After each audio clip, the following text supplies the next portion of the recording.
Welcome back to Hollywood Recapped. Today we will recap a drama film named Lolita. The movie was released in 1997. The film begins with Humbert driving his car. He has a hairpin in his fingers and a blood-stained revolver in his seat. He remembers a young girl who has several names, from Lo to Dolores, but she will forever be Lolita in his arms. Humbert recalls meeting Annabelle when he was 14 years old. Humbert desired to be a spy, whereas she wished to be a nurse. She died not long after he met her as a teenager and was in love with her. Despite the fact that the girl he loved had passed away, he kept looking for her as he matured into manhood. Humbert obtains a teaching position at Beardsley College in America in 1947. He determined to complete a book he was working on over his free summer, well before semester. He moves in with a friend of his late uncle. However, when he comes, the residence has been destroyed by fire. Instead, Charlotte Hayes, a close friend and widower, decides to assist him. He meets Charlotte after she shows him her cramped home.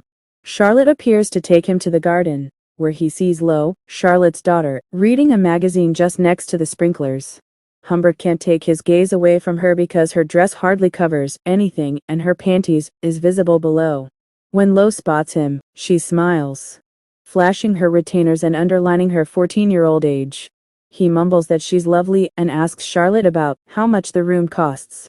Time passes, and Humbert covertly and anxiously watches the immature and dance-obsessed Lo, who appears entirely indifferent in him. From his room, he has access to the bathroom, and from there, he can really see Lo's bedroom. He notices her mother quarrel with her and her laziness. One day, Lo pays him a visit in his bedroom. She stands near his table and then suddenly sits on his lap to stick the chewed gum over his notebook. When Charlotte screams for her, Lo instantly gets up and leaves away. Charlotte finds Lo running to her room, while Humbert tries to remove the gum Lo had left on his notebook. Lo is finally forced to prepare her bags for boarding school by Charlotte. Humbert hastily stares out the window. When they get into the car, on the day she's going, Lo catches Humbert peering out the window as she enters into the car. Lo dashes back to their house, then up the stairway to jump for Humbert. She kisses him goodbye as she throws herself over him. Humbert, on the contrary, dashes inside Lo's room and jumps through her closet. But as immediately as he hears Louise's voice, he stiffens up and met her. When he opens the letter, he learns it's from Charlotte, inside which she proclaims her love for him. She asks him to depart before she arrives, and if he does not, it simply shows that he enjoys being with her in the same way she does. Humbert remains and marries Charlotte without Lo present in the wedding ceremony. Ignoring Charlotte's feelings for Humbert, he continues to disregard her. 6 weeks into their wedding, Humbert effectively bypasses most of his husbandly obligations by giving Charlotte sleeping pills. He returns home one day to discover Charlotte sobbing at the table. She'd seen his diary, where he termed her a big cow, elderly and foolish, and mentioned how much he loved Lo. She assures him that she is going, and ensures him that he will not see Lo anymore. He advises her that she and he require a drink. Humbert then gets a phone call from a man informing him that Charlotte is dead, and he discovers that Charlotte is no more at the writing table. He walks through the front door and sees her dead body in the middle of the roadway. A young boy gives Humbert the letters, stating that she was about to post them after being hit by a car. Humbert takes the letters and returns to their home, where he can cease faking that his wife's death bothers him.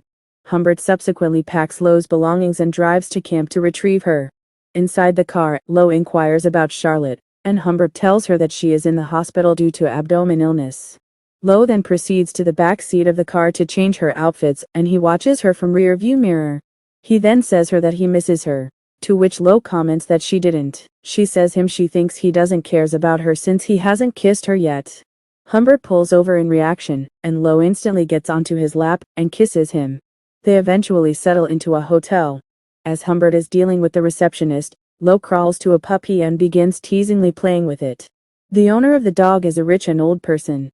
The owner mentions that his dog hates most people but, strangely, gets to enjoy Lo.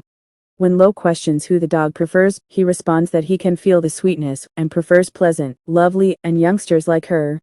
Lo is led to their hotel room by Humbert. While inside, she inquires as to whether they will be using the same room. Humbert attempts to persuade Lo in bed that he can use the cot if she wishes, and Lo plunges down on the chair. She derisively and uncaringly mentions her mother leaving him and killing her if she learns out. Humbert sits on the bed, seeking to clarify to her as her father, he is liable for her well-being and that since they are not rich, they must share the same room whenever they travel. They eat dinner after settling into their room. Lo makes a sign to one of the men in the booths, indicating to be viewing them. It's the dog owner. Humbert is pulling off Lo's shoes and socks that night in their hotel room. She wishes to inform him about her wrongdoing at camp, but Humbert advises on holding till tomorrow. Humbert goes out as Lo gets prepared for bed. When Humbert gets at the hotel's patio, he gets to hear the same man asking, "Where in the devil did you get her?" while swaying in his chair.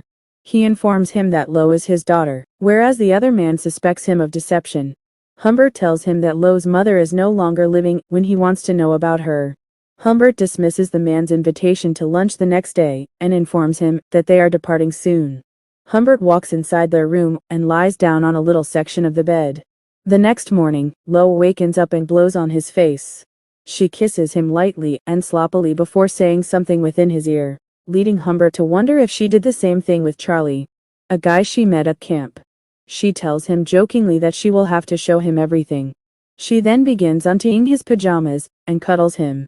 They drive away from the hotel, and Lo requests that he take her to the gas station since she is in pain. He looks afraid at her and she informs him what he should anticipate after what he did. She considers herself to be a daisy-fresh girl. Lo then contemplates calling the cops to inform them that he forced to be physical on her before busting into a smile. Lo runs to the shop and when she comes, she asks Humbert for pennies so she can phone her mother. He tells her that she cannot and she inquires as to why she is unable to call her mother. Humbert ultimately admits the truth to her. They started traveling widely across the country. Following that, on a steamy morning in a lodge, Lo and Humbert cuddle on a chair as Lo reads comics. They ultimately get at Beardsley College, in which Humbert begins teaching. He also enrolls Lo in an extremely liberal Beardsley Junior College. One afternoon, Lo expresses an interest in participating in a school play to Humbert. Humbert is already know of it, and he firmly refuses to accept it. She moves over to Humbert and sits comfortably right in front of him on the floor, demonstrating her intelligence. She seduces him by using her foot to play with his manhood, and telling him that she has rights to participate in a play, if she well desires. She requests a raise in her stipend and permission to participate in the performance. She expresses her desire for something in the exact way that he desires stuff from her. When Lo is rehearsing for her character as a witch in the school play, one of her fellow schoolgirls, Mona, talks with Humbert. She directs his focus to a smoking man near the exit and stating that he is Claire Quilty, the playwright. As their relationship deteriorates, Humbert discovers himself acquiring her favors. He feels she is saving every money she can, in attempt to leave him. He learns that Lo has missed the previous 2 piano classes. When he inquires as to her whereabouts, she reveals that she has been training with Mona. As he contacts Mona, she reveals that they practiced in the park. Humbert isn't satisfied, and the two have a quarrel. Lo is accused of trying to run from him, and she does not deny it. He smacks her, and she accuses him of being a killer. He asks her to stop, but she denies and continues her allegations. She cries and flees him. Humbert discovers Lo in a drugstore, and Lo swiftly conceals the truth, that she was phoning someone. She tells him that she has been trying to reach him since making a choice. She desires to leave Beardsley and go on some other journey. However, this time she gets to pick the destination. The following day, the father-daughter pair departs from Beardsley at wherever Lo chooses.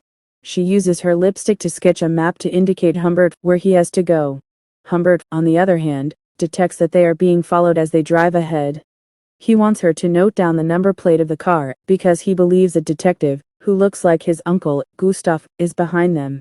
The detective continued switching cars and then disappeared, leaving him to ponder if he was imagining.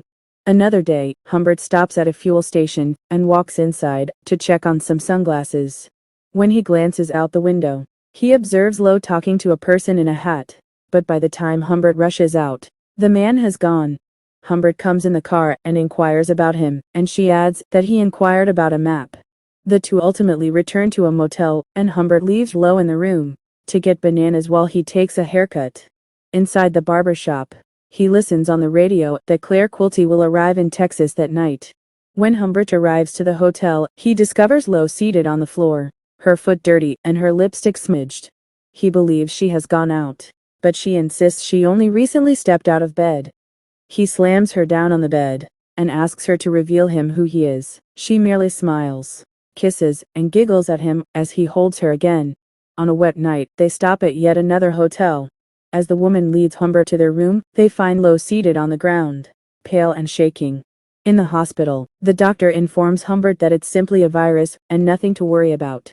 The doctor asks him to go or otherwise he will catch it as well. When he phones the following day to check on her, the nurse tells him that Lo is feeling well and that her uncle Gustav has released her out. Searching for her, he goes back to all the locations that they've been. He rarely finds them since he doesn't know who kidnapped her. The trace he's tracking ultimately becomes stale. Humbert gets a letter from Lo 3 years later. She notifies him that she is wedded and will soon have a child. They require assistance, and she begs financial assistance to help them thrive. She conveys her regret and difficulties while signing out as Mrs. Richard F. Schiller. Humbert visits Lo and finds a more grown version of her. He sees the pregnancy as she welcomes him pleasantly, and Lo invites him in. Humbert wanders around their house, observing her husband putting on some electrical lines through the back door. He looks to just be her age, and Humbert realizes he is certainly not the man he wants. She learns he's still on the hunt for the man who kidnapped her, and says that her husband had no involvement in it. He stands up and assures her he will seek out for himself, and she is startled that he is clueless. She ultimately informs him that he was Quilty. Quilty was the one man Lo was truly in love with, she confesses to Humbert. Humbert then questions her about him. She gets up and walks to the kitchen. At Humbert's behest, she informs him that everyone knew Quilty preferred little girls and that he recorded them in his mansion. He kicked her out since she didn't want to serve groups of men, as she loved Quilty only. Humbert requests that she attend him just one time. Lo feels he is giving her money in return for sleeping in a hotel with him. Humbert, on the other hand, rejects this and tells her that she will definitely receive money, even if she rejects. When she discovers $4,000 in the envelope, Lo is taken aback. He invites her to attend him, but she refuses again. When Humbert asks Lo whether she would ever forget what he had done to her, she merely tells her dog to bid her father goodbye. Humbert calmly walks to his car, despondent, and sees Lo waving him goodbye. And then Humbert drove to Quilty's house and murdered him. The scene involving Humbert driving wildly down the track occurred in the start of the movie, and the police are looking for him in connection with Quilty's killing. Before the police can arrest him, Humbert steps out of his car and views across a village. He can hear youngsters playing. He thinks that the most painful aspect about Lolita's absence was not her absence at his side, but her absence from the chorus. Humbert is apprehended by the police and taken to prison. Humbert passed away in prison on November 16, 1950, of coronary thrombosis. A month later, on Christmas Day, Lolita died while giving birth to a child. And the movie ends here. Let me know what you all think in the comments section below, and don't forget to like the video and subscribe to the channel to make sure you don't miss the next recap.